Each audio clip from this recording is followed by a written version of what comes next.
Bismillahirrahmanirrahim.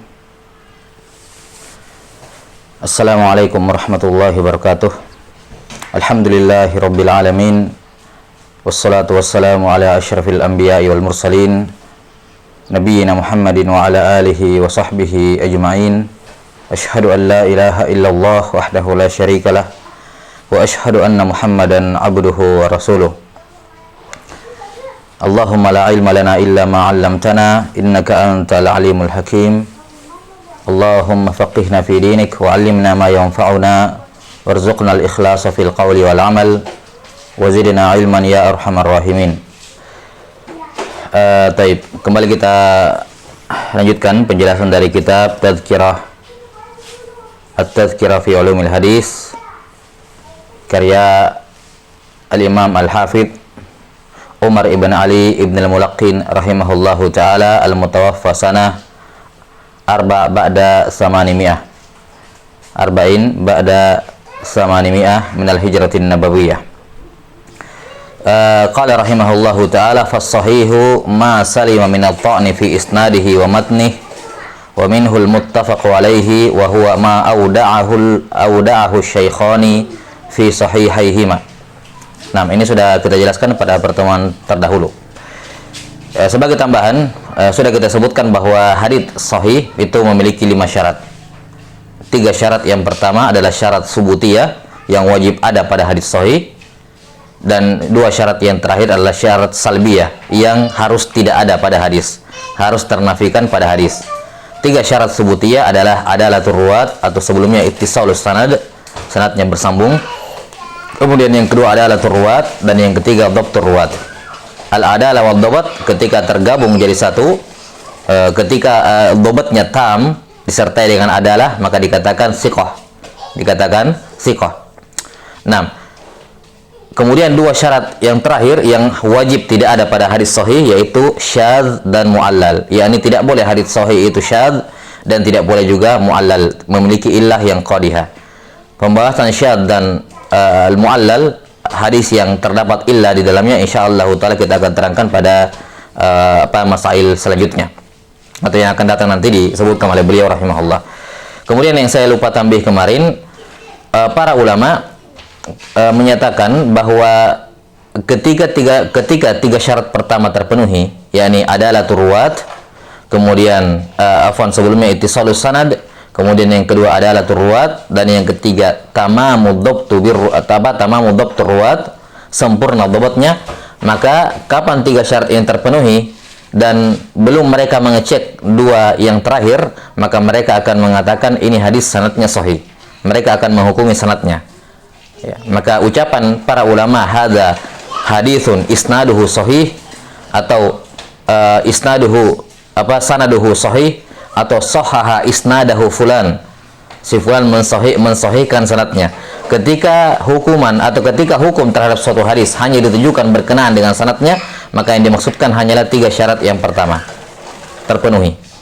Ya, ketika dikatakan ini hadis sanadnya sahih, isnaduhu sahih, sahihul isnad, maka yang dimaksud adalah 3 syarat yang pertama terpenuhi. Adapun 2 syarat yang terakhir belum tentu. Bisa jadi ada atau bisa jadi juga tidak ada. Kenapa? Karena mereka belum memeriksa.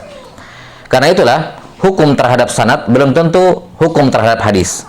Semua hadis yang dikatakan sahihul isnad itu belum tentu sahih hadisnya. Itu hanya menunjukkan sanadnya sahih, tapi belum tentu hadisnya sahih. Ya, belum tentu hadisnya sahih. Bisa jadi sebuah hadis itu sanadnya sahih, namun hadisnya dhaif. Bisa jadi suatu hadis sanadnya sahih, tapi hadisnya dhaif. Karena akan diterangkan bahwa illat mu'allal itu adalah hadis-hadis yang tampilan luarnya sahih, tapi ada illat, cacat tersembunyi di dalamnya. Maka yang seperti ini, mu'allal, itu kebanyakannya mu'allal itu adalah hadis-hadis yang sanadnya sahih. Ya, kalau nggak mau dikatakan semua mu'allal itu sanadnya sahih. Sanadnya apa? Sahih. Namun hadisnya dhaif. Maka ini pembedaan di kalangan para ulama berkenaan dengan hukum terhadap sanad dan hukum terhadap hadis itu secara menyeluruh.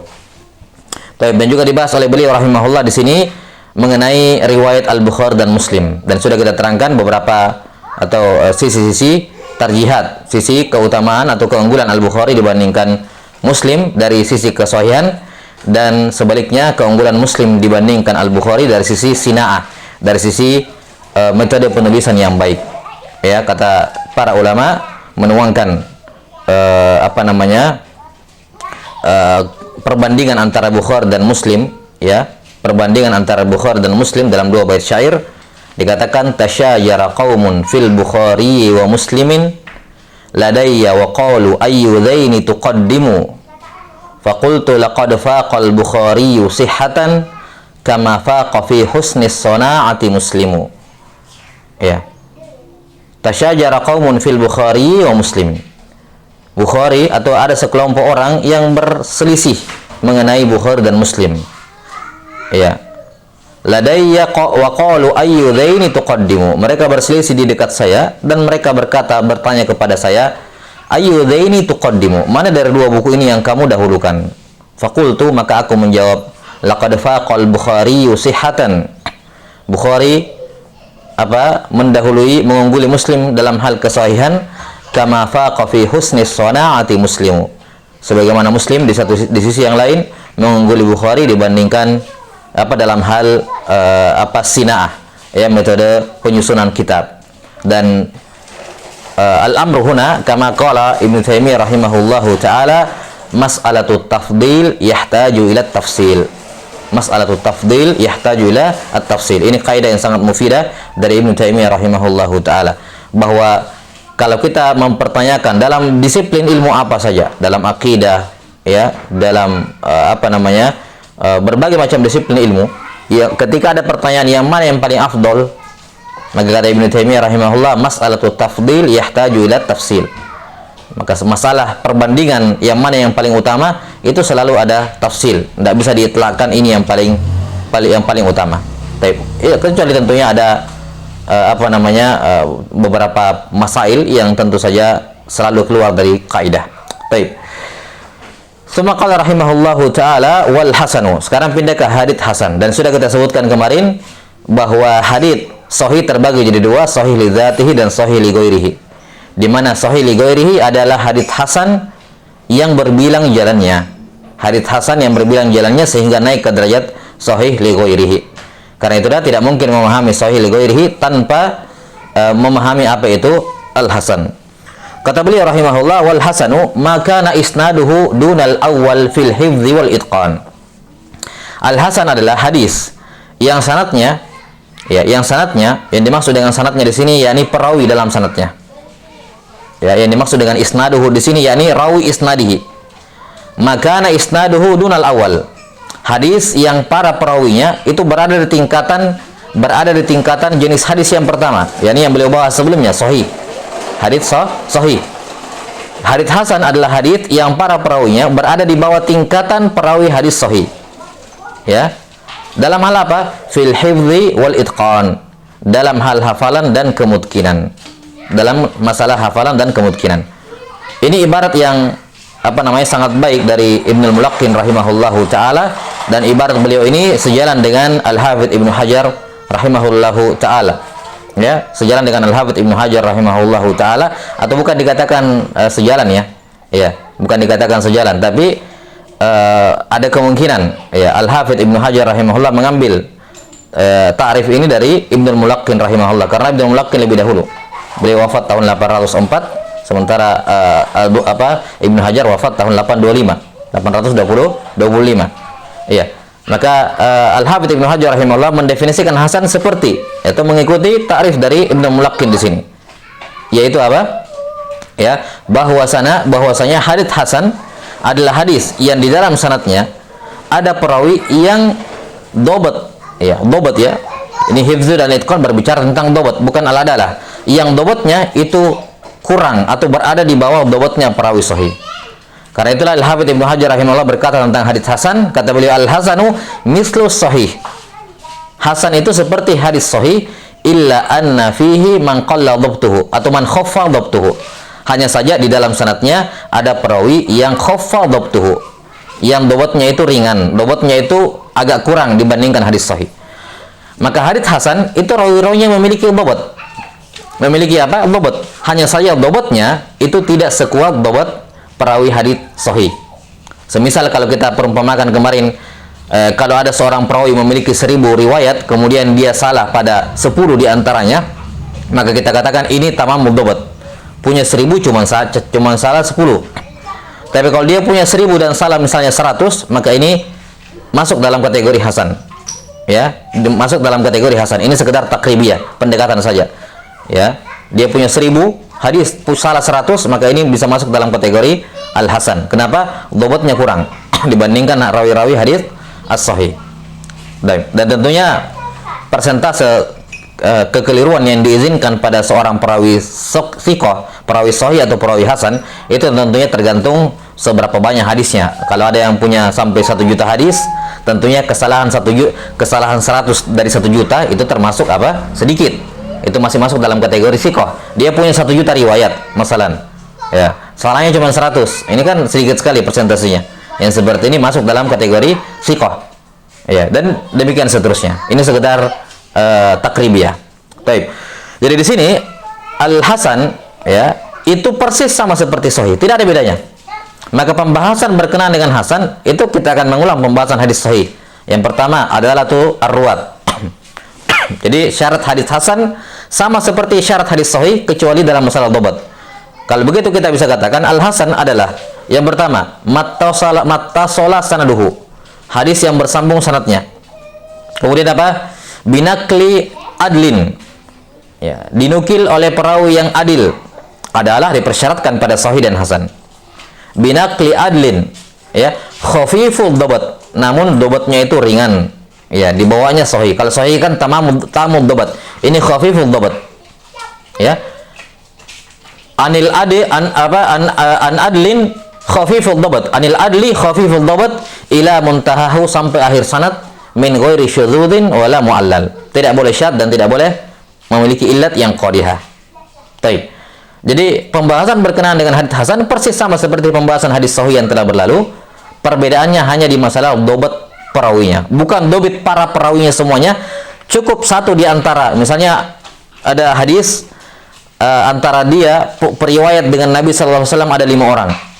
5 orang ini semuanya thiqah kecuali satu orang ini hasan. Maka ini sudah cukup untuk menghukumi hadis ini hasan. Maka yang menjadi ibrah adalah bil aqal atau bil adna. Ya, yang menjadi patokan dalam menghukumi sebuah sanad adalah derajat terkecil dari para perawi, bukan rata-ratanya diambil. Oh, ini karena 5 orang, 4 thiqah, 1 orang hasan, nah kita ambil rata-ratanya, lebih banyak 4. Kalau begitu ini hadis sahih. Bukan demikian. Kita ambil yang paling sedikit dan yang paling rendah. 5 orang perawi, 4 orang thiqah, 1 di tengah-tengah misalnya, atau di atas, 1 di bawah, terserah di mana. Ya, yang jelas dari 5 ini ada 1 orang yang thiqah, yang hasan, ya, 1 orang yang hasan. Kita bilang yang mana yang paling sedikit? Taib, 1. Yang lainnya kan 4, dia 1. Yang mana yang paling rendah? Dia. Yang lainnya thiqah, dia hasan. Maka kita katakan hadis ini adalah hadis hasan, bukan hadis sahih. Karena yang menjadi patokan adalah al-aqal wal adna dalam martabat ar-ruwat. Taib. Nah, maka ini hadis al-hasan. Selesai pembahasan hadis hasan. Pembahasan yang lain itu selalu sanad adalah sama semuanya. Ya. Maka kalau kita katakan dalam pembahasan hadis sahih adalah plus tamamud dhabt atau tamud dhabt adalah dengan tamamud dhabt, itu kalau digabung menjadi kata thiqah oleh para ulama dalam buku-buku jarh wa ta'dil, thiqah. Kalau dikatakan thiqah, tidak perlu cari mana adalahnya, mana dhabtnya, itu sudah tergabung dalam kata thiqah. Maka dalam pembahasan hadis hasan, kalau ada rawi memiliki adalah yang bagus dan memiliki dhabt tapi khafif, ini dirangkum menjadi kalimat soduk. Dikatakan soduk, atau dikatakan hasanul hadis, atau dikatakan la ba'sabih. Ini beberapa ibarat yang sering muncul dalam buku-buku jarh wa ta'dil untuk menyatakan rawi itu apa? Hasan, bukan thiqah. Ya, dia rawi hasan. Dikatakan hasanul hadis, atau dikatakan soduk, atau dikatakan la ba'sabih. Ya, dan ada beberapa ibarat-ibarat yang lain. Misalnya thiqatun insyaallah. Thiqah tapi ditakliq. Dikasih pengecualian, thiqah insyaallah. Maka yang dimaksud di sini adalah hasanul hadis. Yang dimaksud di sini adalah hasanul hadis. Baik. Ini pembahasan al-hasan. Kemudian setelah kita memahami apa itu hasan, maka kita tinggal berpindah kepada sahih li ghairihi. Kita katakan tadi bahwa sahih li ghairihi adalah hadits hasan yang datang dari beberapa jalan. Jadi ketika ada hadits hasan, taib. Afwan, saya ulangi dulu. Jadi al-hasan sama seperti sahih, cuman ada yang kurang bobotnya. Ada yang agak kurang bobotnya dibandingkan hadis sahih. Nah, hasan juga terbagi menjadi dua. Hasan juga terbagi menjadi dua. Hasan li dzatihi dan hasan li ghairihi. Hasan li dzatihi dan hasan li ghairihi. Nah, definisi yang kita sebutkan tadi ini, yang disebutkan oleh Ibnu Mulaqqin rahimahullahu taala di sini adalah definisi untuk hadis hasan li dzatihi. Definisi untuk hadis hasan li dzatihi, bukan untuk hasan li ghairihi. Nah, hadis hasan li dzatihi ini yang dikatakan di sini. Hasan yaitu seperti sahih namun ada perawi yang bobotnya kurang. Nah, hadits hasan li dzatihi inilah ketika datang pendukungnya dari jalan yang lain sama-sama hasan li dzatihi, masalan, inilah yang naik ke derajat sahih li ghairihi. Inilah yang naik ke derajat sahih li ghairihi. Taib. Maka kita katakan bahwasanya hadis sahih li ghairihi adalah hadits hasanun li dzatihi idza jaa min tariqin akhar. Itu definisinya. Jadi hadits sahih li ghairihi adalah hadits hasanun li dzatihi idza jaa min tariqin akhar. Hadits hasan li dzatihi kalau datang pendukungnya dari jalan yang lain. Baik. Kemudian masalah selanjutnya, sebagaimana hadits sahih itu yang kita katakan tadi, para ulama bedakan antara kalimat sahihul isnad atau isnaduhu sahih dengan hadisun sahih. Dibedakan antara hukum terhadap sanad dan hukum terhadap hadis itu secara utuh, maka demikian pula berlaku pada hasan. Kita katakan kalau ada hadis memiliki tersambung sanadnya, memiliki rawi yang adil dan bobotnya itu khafif, terpenuhi 3 syarat yang pertama, dan mereka belum memastikan apakah 2 syarat yang terakhir ini tidak ada, yaitu syurut salbiyah, syudzud dan mu'allal, belum mereka periksa. Mereka hanya memeriksa 3 yang pertama. Sanadnya semua bersambung, semua perawinya adil, dan perawinya itu ada perawinya diantaranya yang apa? Yang memiliki bobot yang khafif. Maka kalau ini terpenuhi, mereka akan berkata tentang sebuah hadis atau menghukumi suatu hadis dengan sanadnya. Mereka mengatakan isnaduhu hasan. Isnaduhu hasan atau hasana isnadahu fulan. Si fulan menghukumi hasan sanadnya. Ya, atau dikatakan hasanul isnad dan semacamnya. Tapi kalau terpenuhi kelimanya, barulah mereka mengatakan hadza hadisun hasan. Hadza hadisun hasan. Baik.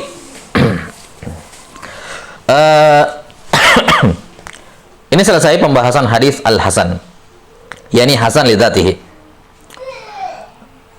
Kemudian hasan yang kedua adalah jenis hasan li ghairihi. Hasan li ghairihi. Apa itu hasan li ghairihi? Secara umum hadis hasan li ghairihi adalah hadis dhaif ketika datang dari jalan yang lain. Hadis dhaif yang datang dari jalan yang lain. Karena itulah untuk memahami apa itu hasan li ghairihi, kita harus bahas dulu apa itu hadis dhaif. Kita harus bahas dulu apa itu hadis dhaif. Karena itulah untuk hasan li ghairihi kita skip sementara sampai selesai kita bahas pembahasan dhaif. Nanti setelah itu kita kembali lagi menjelaskan apa itu hasan li ghairihi. Ya, mudah-mudahan tidak lupa ya, diingatkan saja. Kalau habis dhaif langsung lanjut ke pembahasan lain. Ya, diingatkan setelah hadis dhaif kita akan kembali membahas hadis hasan li ghairihi. Karena hadis hasan li ghairihi adalah asalnya hadis dhaif. Kalau kita mau pakai bahasanya dhaif li dzatihi gitu ya. Asalnya dia dhaif, cuman datang dari pendukung dari jalan yang lain sehingga naik ke derajat hasan. Taib. Dan dalam Nukhbatul Fikar ini, karena kita mimbab murojaah, tidak apa-apa kita ingatkan sedikit. Di sini Al-Hafidz Ibnu Hajar rahimahullah menyebutkan satu pembahasan berkenaan dengan istilah Imam Tirmidzi yang menggabungkan sahih dengan hasan. Dan di sini Ibnu Mulaqqin tidak sebutkan. Ya, fa in jumi'a falitaraddudi fin naqil, ya, haitsu tafarrud wa illa fa bi'tibari isnadain.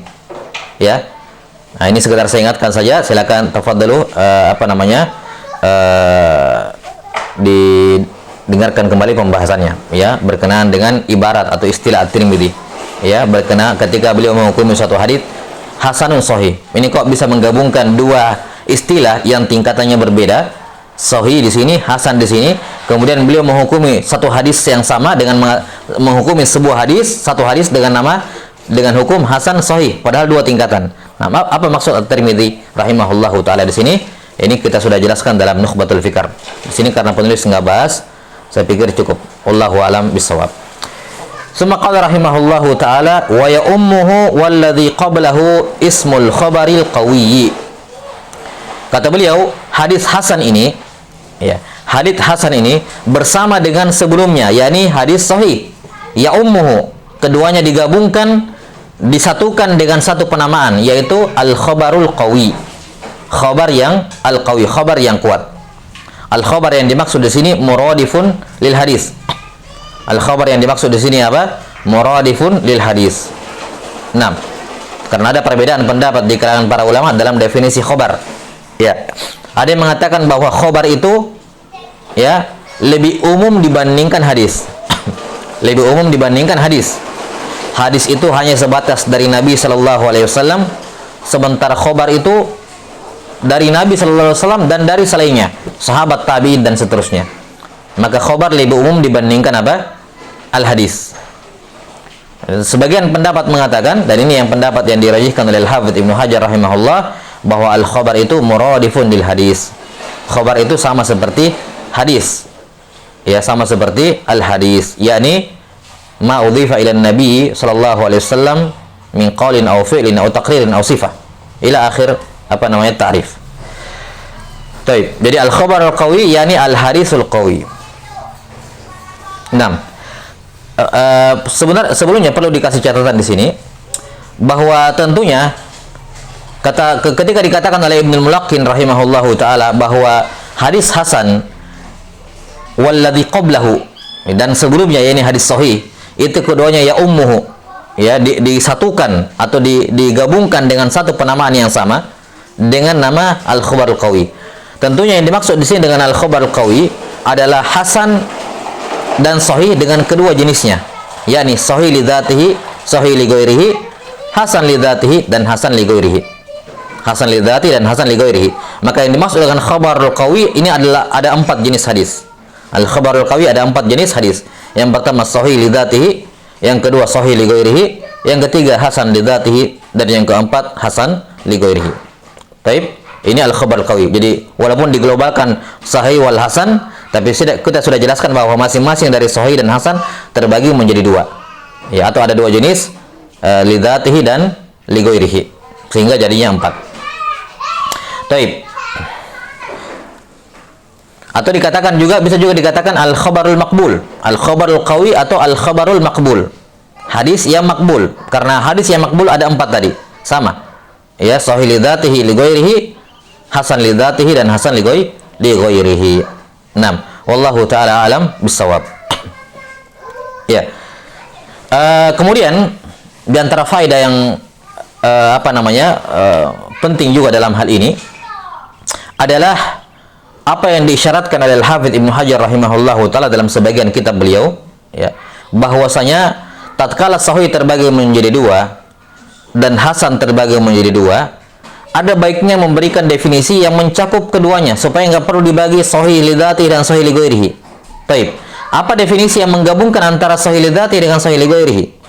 Atau tidak perlu dibagi antara hasan li dzatihi dengan hasan li ghairihi? Apa definisi yang bisa menggabungkan hasan dengan kedua macam bentuknya dalam satu definisi? Supaya kita tidak perlu menghafal 4 definisi. Kita cukup butuh menghafal 2 definisi. Satu definisi sahih mencakup dzatihi sama ghairihi, dan satu definisi hasan agar mencakup li dzati dan li ghairihi. Ya, dan ini juga ditambah oleh Syekhuna Shalih bin Abdullah Al-Utsaimin hafizahullahu taala dalam syarah beliau terhadap Nukhbatul Fikr, bahwa ini poin yang diisyaratkan oleh disebutkan oleh Al-Hafidz Ibnu Hajar rahimahullah, ini sangat penting, atau di antara perkara yang penting. Ya, maka kita katakan bahwa definisi hadis sahih yang menggabungkan keduanya, ya, menggabungkan keduanya. Apa definisinya? Kita katakan hadis sahih yang menggabungkan keduanya adalah mattasala isnaduhu binakli adlin tamil dabat au khafifud dabat wa jaa min tariqin akhar min ghairi syudzudin wala mu'allal. Gitu ya. Jadi mattasala sanaduhu binaqli adlin tamid dabat au khafifid dabat wa jaa min tariqin akhar min ghairi syudzudin wala mu'allal. Ini bahasa saya saya bahasakan sendiri ya. Yang jelas maknanya seperti itu. Jadi hadits sahih li dzatihi atau hadits sahih adalah hadis yang mattasala sanaduhu binaqli adlin tamid dabat. Baik, ini untuk sahih li dzatihi. Atau ya khafifid dabat, atau dinukil oleh rawi yang khafif ad-dabat wa jaa min tariqin akhar, tapi datang pendukung dari jalan yang lain. Ini untuk sahih li ghairihi. Min ghairi syudzudin wala mu'allal. Ini syarat keduanya berlaku. Min ghairi syudzudin wala mu'allal, ini li dzatihi li ghairi. Baik. Jadi ini definisi yang menggabungkan antara dua jenis sahih. Mattasala sanaduhu binaqli adlin tamid dabat au khafifid dabat wa jaa min tariqin akhar min ghairi syudzudin wala mu'allal. Baik.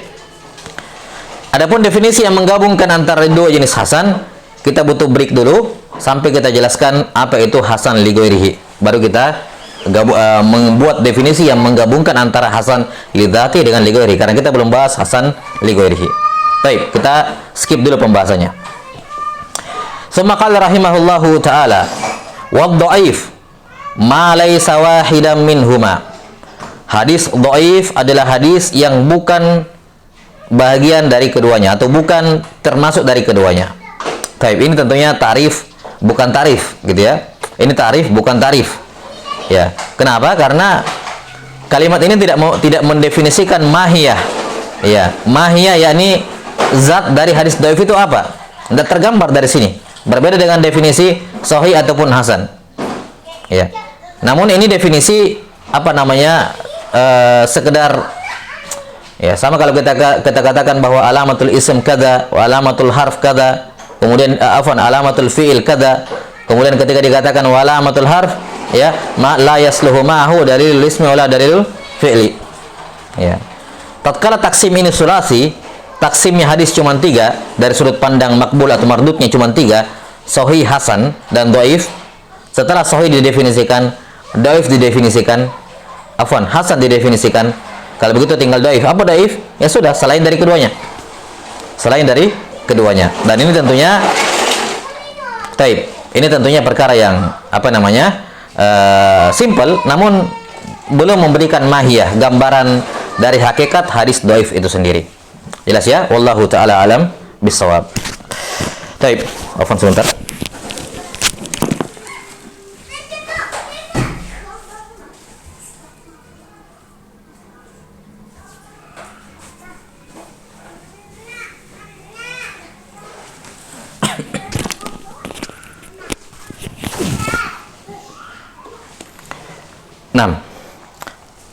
Wa dhaif ma laysa wahidan minhuma. Hadis dhaif adalah hadis yang bukan termasuk dari sahih dan hasan. Taib sahih la basabi, namun kita katakan ini bukan haddur rasmi ya, bukan definisi formalnya untuk hadis dhaif. Taib, sekarang apa itu hadis dhaif kalau begitu? Hadis dhaif itu definisinya memiliki dua tinjauan. Yang pertama, ad-dhaif bi'tibaril 'am, dan yang kedua ad-dhaif bi'tibaril khas. Hadis dhaif dari sudut tinjauan umum dan hadis dhaif dari sudut tinjauan khusus. Ya, sebagai suatu definisi khusus. Adapun dhaif dalam artian umum, ya, seperti yang dikatakan isyarat di sini oleh Ibnu Mulaqqin rahimahullah, hadis yang bukan sahih dan bukan pula hasan. Bukan sahih dan bukan pula hasan. Ya. Atau dikatakan bahwa hadis hadis dhaif, ya, hadis dhaif adalah ma lam yastawfi syurutul qabul. Bahwa hadis dhaif adalah hadis yang tidak terpenuhi padanya syarat-syarat makbul, syurutul makbul. Hadis yang tidak terpenuhi padanya syarat-syarat hadis al-makbul. 6. Maka ini penamaan umum. Karena itulah semua hadis yang mardud itu dinamakan dhaif. bi'tibaril am, dari sudut pandang, dari sudut tinjauan yang umum, bahwa semua hadis mardud, apapun bentuk mardudnya, apapun asbabur radnya, apakah asbabur radnya kembali kepada sanadnya yang terputus dengan semua macam jenis hadis yang memiliki sanad terputus, ataukah kembali kepada kritikan pada perawinya, pada adalahnya atau pada dobotnya dan seterusnya, apapun namanya, selama hadis itu bermasalah, tidak bisa diterima, maka itu dinamakan hadis dhaif. Hadis apa? Ad-dhaif. Baik. Kemudian i'tibar yang kedua, ada i'tibar al-khas, yakni dhaif sebagai suatu istilah untuk hadis tertentu. Kalau tadi kan dalam definisi umum, dhaif ini menjadi semacam isim jins. Isim jins untuk semua hadis-hadis di bawahnya yang masuk dalam cakupannya yang tidak makbul, yang sifatnya mardud seluruhnya. Maka dhaif itu bagaikan isim jins. Dalam hal ini dia berfungsi sebagai isim jins yang di bawahnya ada banyak anwa hadis-hadis dhaif. Ya, ada banyak anwa hadis-hadis mardud maksud saya. Kemudian ada dhaif dari sudut tinjauan bi'tibarin khas, yakni dhaif itu adalah istilah untuk suatu hadis tertentu yang tidak sama dengan hadis-hadis yang lain. Yang tidak sama dengan hadis-hadis yang lain. Jadi dhaif ini dari sudut tinjauan khusus, dia bahagian dari dhaif dalam artian umum tadi. Saya kadang berikan takribi, seperti kalau kita katakan tingkatan agama Islam atau agama kita namanya Islam. Islam ini mencakup seluruhnya. Nah, di dalam agama kita Islam ini memiliki 3 tingkatan. Yang pertama adalah Islam, iman dan ihsan, kan begitu. Maka Islam sebagai sebuah agama berbeda dengan Islam sebagai sebuah tingkatan. Islam yang merupakan tingkatan agama itu adalah bahagian masuk dalam cakupan Islam secara umum. Sama-sama katanya Islam. Sama-sama memiliki kata al-Islam, tapi tinjauannya berbeda. Islam dari sudut tinjauan umum dia adalah nama sebuah agama, dan Islam dalam sudut tinjauan khusus, i'tibarun khas, adalah tingkatan agama. Ya, maka Islam Islam khusus ini berada di bawah naungan Islam yang bersifat umum. Nah, sama seperti di sini. Dhaif dalam i'tibar umum dia adalah isim jins untuk semua hadis dhaif yang ada di bawahnya. Nah, salah satu hadis mardud yang ada di bawahnya, saya ulangi, hadis dhaif dalam artian dia isim jins dalam artian umum adalah dia nama untuk semua hadis-hadis mardud yang ada di bawahnya. Nah, salah satu di antara hadis-hadis mardud itu ada yang namanya hadis dhaif. Taib? Salah satu di antara hadis-hadis mardud itu ada namanya hadis dhaif. Maka dhaif di sini beda dengan dhaif di situ. Dhaif yang di bawah ini, dia adalah bahagian dari dhaif secara umum. Tapi dhaif di sini dia punya istilah khusus yang berbeda dari munqati, berbeda dari matruk, berbeda dari maudhu. Ya. Tapi kalau kita berbicara mengenai dhaif dalam sudut tinjauan umum sebagai sebuah isim jins, maka munqati, mursal, mu'dal, maudhu, matruk, kemudian mudallas dan semacamnya, semua ini adalah dhaif. Dhaif apa? Dhaif dalam artian umum. Semuanya dhaif. Tapi kalau kita berbicara dalam artian khusus, ada sebuah hadis yang namanya hadis dhaif, maka dhaif itu bukan munqati, dhaif itu bukan mursal, dhaif itu beda dengan matruk, dhaif itu beda dengan maudhu, karena dia istilah untuk jenis hadis tertentu. Baik, ini harus difahami terlebih dahulu supaya tidak bercampur ya pemahamannya. Baik, sekarang yang didefinisikan di sini oleh Ibnu Mulaqqin rahimahullah dengan hadis dhaif adalah ma laisa wahidan minhuma, hadis yang bukan sahih dan hasan. Ini sudah jelas bahwa yang beliau maksudkan di sini adalah dhaif dalam i'tibar umum, yakni isim jins yang menghimpun semua khabar-khabar, semua hadis-hadis yang mardud. Itu namanya dhaif. Ya. Baik. Nah, sekarang apa yang tidak disebutkan oleh penulis rahimahullahu taala ya adalah definisi dhaif secara secara istilah, secara khusus. Dan ini juga tidak ditambih atau jarang ditambih dalam kitab-kitab mustalahul hadis. Jarang ditambih dalam kitab-kitab mustalahul hadis, padahal ini perkara yang penting. Ya, perkara yang penting. Yang pertama kali kami baca karya tulisnya ya, yang mentambih masalah ini adalah Syekhuna Abdullah Al-Bukhari hafizahullahu taala. Syekh Abdullah Ibn Abdurrahim ya Al-Bukhari hafizahullahu taala dalam syarah beliau terhadap Baiquniyah. Ya, beliau punya syarah Baiquniyah sangat bagus sekali ya. Nah, ini Tentunya karena keterbatasan juga bacaan saya, ini yang pertama kali saya baca, beliau yang pertama kali mengingatkan ini, bahwa hadis dhaif itu punya definisi secara tersendiri. Ya, secara apa tersendiri, definisi dalam i'tibar khos yang berbeda dengan i'tibar am. Nah, sekarang apa dhaif dari sudut tinjauan khusus ini? I'tibar khos sebagai suatu jenis hadis berdiri sendiri yang beda dengan hadis mardud yang lain. Ya, dhaif, definisi dhaif dalam i'tibar khos adalah sama seperti sahih. Mislus sahih. Baik, mislus sahih illa anna fihi man naqasa dhabtuhu. Ya, man naqasa dhabtuhu. Jadi hadis dhaif adalah hadis yang sama persis seperti hadis sahih, hanya saja di dalam syaratnya ada perawi yang kurang dobotnya. Bukan lagi dikatakan ringan, tapi kurang dobotnya. Ingat, kata kurang bukan berarti dia tidak punya dobot. Karena kalau tidak punya dobot, ya tidak mungkin dia terjun dalam hadis. Kalau orang nggak punya hafalan, semua orang punya hafalan pasti. Tapi dia naqisul dobot, kurang dobotnya.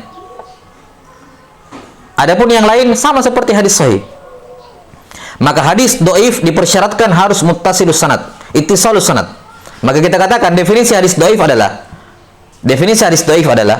apa? Mattasala sanaduhu binakli adlin nakisud dhabat, binakli adlin nakisib dhabat ila muntahahu min ghairi syudzudin wala mu'allal.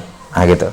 Hadis dhaif adalah hadis yang sanadnya bersambung, diriwayatkan oleh perawi yang adil namun kurang dhabatnya, nakis ad-dhabat, ila muntahahu, sampai akhir sanad, min ghairi syudzudin wala mu'allal. Iya, atau tidak dipersyaratkan, afwan, tidak perlu ila muntahahu, tidak perlu. Sama seperti hasan, tidak dipersyaratkan ila muntahahu. Kenapa? Karena cukup salah satu saja itu sudah cukup menghukumi dia hasan atau sudah cukup menghukumi dia dhaif. Berbeda dengan sahih. Sahih itu dipersyaratkan adlin tamid dhabat pada semua tabaqat. Kapan ada yang kurang sedikit, tidak sahih. Ya, adapun untuk hasan dan dhaif enggak dipersyaratkan ila muntahahu sampai ke akhir. Cukup dikatakan dhaif adalah mattasala sanaduhu binakli adlin nakisib dhabat min ghairi syudzudin wala mu'allal. Hadis dhaif adalah hadis yang sanadnya bersambung, diriwayatkan oleh perawi yang adil namun kurang dhabatnya, dan tidak boleh syadz, tidak boleh mu'allal. Inilah definisi hadis dhaif dari sudut tinjauan dari i'tibar khas sebagai suatu jenis hadis tersendiri. Ya. Maka hadis dhaif harus sanadnya bersambung. Kapan sanadnya terputus, bukan dhaif namanya. Imma dikatakan munqati, dikatakan mursal, dikatakan muallaq, dikatakan mudallas, dikatakan mu'dhal, dikatakan mursal khafi, terserah, tapi bukan dhaif namanya. Makanya kalau ada hadis kita periksa sanadnya bersambung, kita akan mengatakan apa? Ini hadis munqati. Baik. Ini hadis apa? Munqati. Apakah boleh kita katakan ini hadis dhaif? Boleh, tapi dari sudut tinjauan umum. Yani ini hadis tertolak, mardud. Ini hadis apa? Mardud. Kenapa mardud? Terputus sanadnya. Nah, nama lain mardud, dhaif dalam artian umum. Taib, silakan gunakan istilah dhaif. Tapi kalau mau menggunakan istilah khas, maka ini bukan hadis dhaif, ini hadis munqati namanya. Ini hadis munqati. Ini hadis namanya muallaq, bukan hadis dhaif. Apakah boleh saya gunakan kata dhaif? Boleh, tapi dari sudut tinjauan umum. Kamu menganggap apa, menggunakan ini dari sudut tinjauan umum. Baik. Jadi hadis dhaif tidak boleh terputus sanadnya, harus bersambung sanadnya. Kemudian yang kedua, dinukil oleh perawi yang adil. Kalau di dalam sanadnya ada perawi yang kadzab, apakah dikatakan hadis dhaif? Dikatakan tidak. Ini bukan hadis dhaif, ini hadis maudhu, hadis palsu ini. Tapi bukan hadis dhaif. Apakah boleh dikatakan dhaif? Silakan, tapi dari sudut tinjauan umum. Tapi ketika ingin menamakan suatu hadis dengan istilah yang tersendiri untuk dirinya, maka gunakan istilah khusus. Itu maudhu, bukan dhaif. Di dalam sanadnya ada perawi yang apa namanya? Muttaham bil kadzib, tertuduh berdusta. Tertuduh apa? Berdusta. Apa dinamakan hadisnya? Dinamakan hadisnya matruk, bukan dhaif. Bukan apa? Dhaif. Jelas sampai sini ya? Baik. Berikutnya, apalagi naqisud dhabat. Baik, kurang dhabatnya. Ini sudah jelas. Kurang dhabatnya tapi tidak apa namanya? Bukan tidak punya dhabat sama sekali tentunya. Naqisud dhabat. Kurang dhabatnya. Nah, kemudian min ghairi syudzudin wala mu'allal, bukan syadz. Kapan ada hadits syadz, itu bukan hadis doif, itu namanya hadits syadz. Secara istilah tersendiri, bukan hadis doif. Boleh dinamakan doif, boleh secara umum. Tapi untuk istilah khas itu bukan doif, itu hadis syadz. Ada hadis terdapat di dalamnya terdapat di dalamnya ilal di dalamnya. Ya. Dengan berbagai macam bentuk ilat yang akan disebutkan, illa qadiha. Maka dinamakan ini hadis mu'allal, bukan hadis doif. Jelas ya, jadi hadis doif dari sudut tinjauan khusus dia sama seperti sahih, sama seperti hasan, perbedaannya cuma di dobat perawinya. Jadi kalau kita memandang hadis doif sebagai suatu nama untuk disiplin ilmu tersendiri, maka dia sama seperti sahih, dia sama seperti hasan. Sahih, hasan dan doif ini sama semuanya. Taib, apa yang membedakan? Dari sisi dobat perawi saja yang membedakannya. Kalau hadis sahih tamud dobat, sempurna dobatnya. Kalau hasan ya khafifud dobat, ringan ringan dobatnya. Sementara pada hadis daif nakis al-dobat, kurang dobatnya. Ini perbedaan antara sahih, hasan dan doif dalam artian khusus, istilah tersendiri, bukan dalam artian umum. Baik, wallahu taala alam bissawab. Nah, kemudian masalah selanjutnya ini saya kira difahami insyaallah taala. Nah, kemudian masalah berikutnya kita kembali kepada pembahasan doif dalam artian umum, yakni semua hadis yang mardud, semua hadis yang tidak terpenuhi padanya syarat makbul. Para ulama mengatakan bahwa hadis doif dalam artian umum ini, ya, dari sudut pandang bi'tibar, dari sudut pandang tingkat kedoifannya, tingkat parahnya kedoifannya, itu terbagi menjadi dua. Terbagi menjadi dua. Yang pertama ada doifun yang jabir. Doifun yang jabir. Doif yang bisa menguat kalau datang pendukung dari jalan yang lain. Dan yang kedua adalah doifun la yang jabir. Doif yang tidak bisa menguat, ya, doif yang tidak bisa menguat walaupun datang dari jalan yang lain. Doif yang bisa menguat, bisa jadi kuat ketika datang pendukung, dan ada doif yang tidak bisa menjadi kuat walaupun datang pendukung. Doif yang jabir dan doif la yang jabir. Atau biasa juga digunakan istilah doifun fi syawahid wa doifun la yasluhu fi syawahid. Ya, doifun fi syawahid wal mutaba'at wa doifun la yasluhu, atau doifun yasluhu li syawahid wal mutaba'at wa doifun la yasluhu li syawahid wal mutaba'at. Doif yang masih bisa dijadikan sebagai pendukung atau dia mendukung yang lain, dan doif yang tidak bisa didukung dan tidak bisa juga menjadi pendukung bagi yang lain. Nah, ini pembagian ini doif yang jabir sama doif la yang jabir, ini pembagian untuk doif dalam artian umum. Semua hadis-hadis mardud, semua hadis-hadis yang tidak memenuhi syarat makbul itu bisa dikelompokkan menjadi dua bagian besar. Yang parah, yang ringan dan yang parah. Yang ringan dan yang parah. Baik. Nah, dari dua jenis hadis doif ini, yang ringan, yang jabir sama yang la yang jabir, ya, ini kita akan bahas nanti insyaallah pada pertemuan besok hari berkenaan dengan hadis hasan li ghairihi. Bahwa hadis hasan li ghairihi tadi kita sudah sempat isyaratkan, hadis hasan li ghairihi adalah hadis doif tapi datang dari jalan yang lain sehingga menguat naik ke derajat hasan. Nah, dari sini kita bisa mengetahui bahwa hadis doif yang dimaksud di sini, doif yang bisa naik ke derajat hasan adalah doif yang ringan, doif yang jabir, bukan doif yang la yang jabir, bukan doif yang parah, tapi doif yang ringan. Dengan semua bentuk-bentuk doif yang ringan di dalamnya, kita akan terangkan biidznillah taala pada pertemuan Tapi kita lihat dulu waktu sebentar. Kalau memang masih memungkinkan. 5 menit lagi, taib labas. Tadi terlambat juga masuknya ya, labas. Kita ambil sedikit saja. Jadi kita sudah sebutkan, mumpung saya ingat, khawatir besok lupa. Jadi hasan li ghairihi, kita katakan tadi hasan li ghairihi adalah hadis doif yang datang dari pendukung dari jalan yang lain. Ya, doif naik ke derajat hasan naik ke derajat hasan li ghairihi.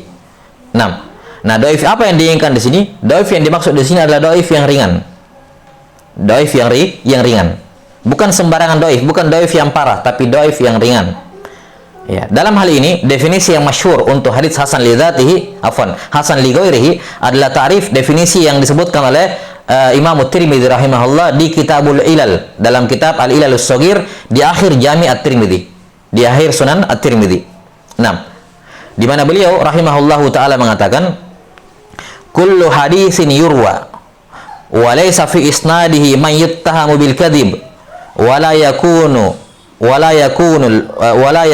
al haditsu syadzan wa yurwa min ghairi wajhin nahwu dzalik fahuwal hasanu indana.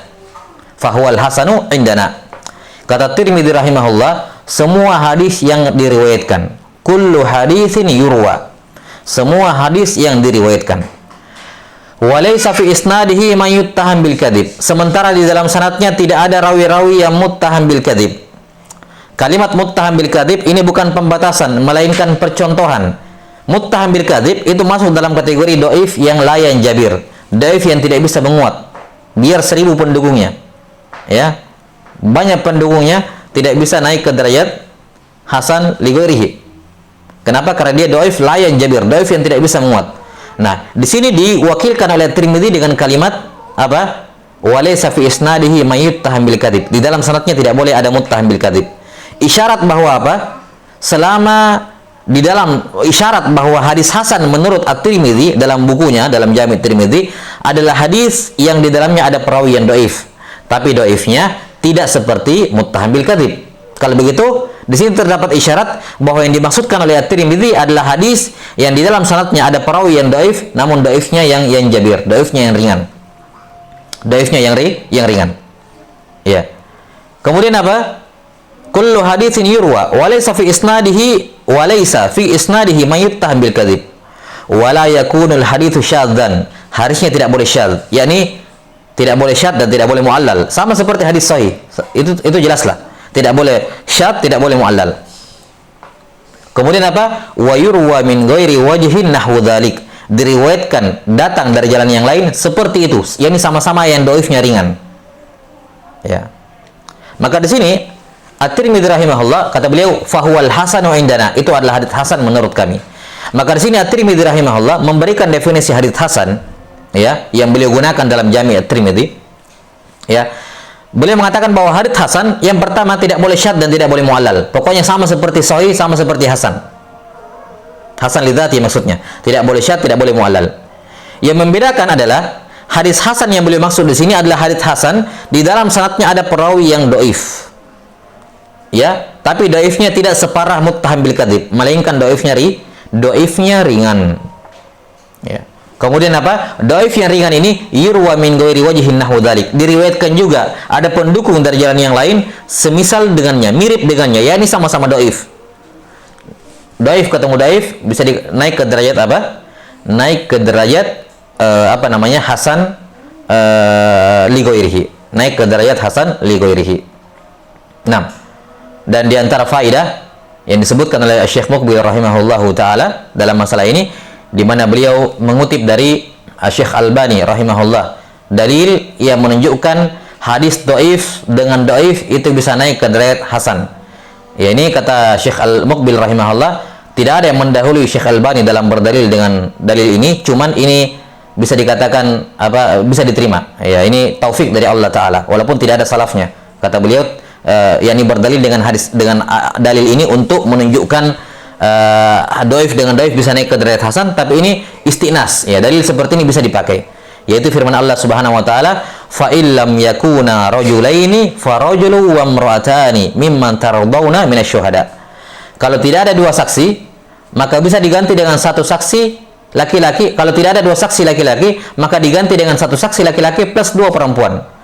Maka di sini Allah Ta'ala menjadikan dua perempuan sama seperti satu laki-laki. Yani karena sama-sama perempuan itu antadilla ihdahuma fatudzakkira ihdahuma al-ukhra. Yani kenapa dibutuhkan dua perempuan untuk menyamai satu laki-laki? Karena jangan sampai satunya lupa atau ada sesuatu hal yang kurang karena dia naqisatul aql, kurang akalnya, maka dia dikuatkan oleh saudarinya yang satu. Maka ini kata Syekh Albani rahimahullah, ini salah satu dalil yang bisa diistinas, dijadikan pendalilan untuk menyatakan bahwasanya dhaif dengan dhaif bisa naik ke derajat hasan li ghairihi. Nah, wallahu taala alam bisawab. Ya, rahimahullahu taala. 6.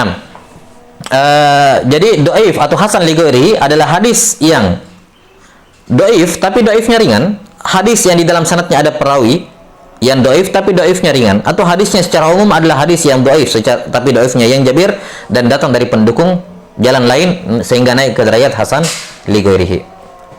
Jelas sampai sini ya, naik ke derajat hasan li ghairihi. 6.